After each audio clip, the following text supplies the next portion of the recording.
In a clash between the Israeli commandos and some armed men in Palestine, 7 gunmen and 2 civilians died in a town in the West Bank on 26 Jan. Palestine claimed that this has been the worst clash in the years of fighting.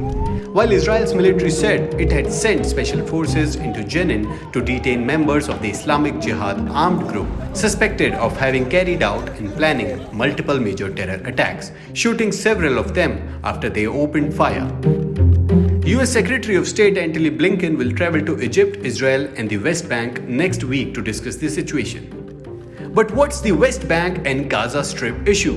And why do Israel and Palestine face conflicts on the issue every time? The West Bank and Gaza Strip. The West Bank is located to the west of the Jordan River. It is a landlocked territory bordered by Jordan to the east and Israel to the south, west, and north. The Gaza Strip, on the other hand, is a small boot-shaped territory along the Mediterranean coast between Egypt and Israel. This is the history of creation of Israel and Palestine. After the World War I, both West Bank and the Gaza Strip became part of British-mandated Palestine. But by the end of World War II, there was a strong demand from Jews fleeing Nazi Europe for a homeland within Palestine, an Arab-dominated region. It also had to do with Jerusalem, considered a holy site by the Jews, which was inside the British-mandated Palestine. Jerusalem has been at the center of the religious disputes between Arabs and Jews for centuries. When the British mandate ended in 1947, the United Nations proposed an Arab-Jewish partition of Palestine between Palestine and the new state of Israel.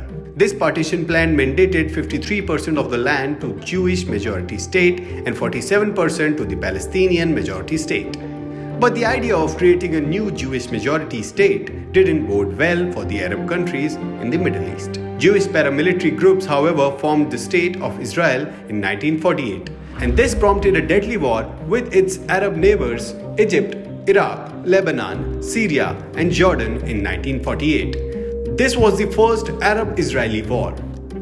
Israel won this war and ended up occupying more land than previously envisaged in the 1947 partition plan. By the end of the war in 1949, Israel had taken up 78% of the historical Palestine. Palestinian territory shrank to 22% of what it had earlier been. Meanwhile, the West Bank and East Jerusalem came under Jordan's rule, while West Jerusalem to Israel. The Gaza Strip was under Egyptian military rule after the 1949 war. The Six-Day War of 1967. In 1967, the Arab countries again refused to recognize Israel as a state, which led to another war, known as the Six-Day War. Israel won this war too and occupied even more parts of Palestine. The West Bank and the Gaza Strip and East Jerusalem, which houses the Holy Old City, came under Israel's control. It also occupied Syrian Golan Heights and Egypt's Sinai Peninsula. Post-1967, Israel started to build settlements for its Jewish community in the newly occupied Palestinian territories, including in the West Bank and the Gaza Strip. Following the Oslo Accord between the Israeli government and the Palestine Liberation Organization, during the 1990s, part of the West Bank came under the control of the Palestinian Authority. With varying levels of autonomy, the Palestinian Authority controls close to 40% of the West Bank today, while the rest is controlled by Israel.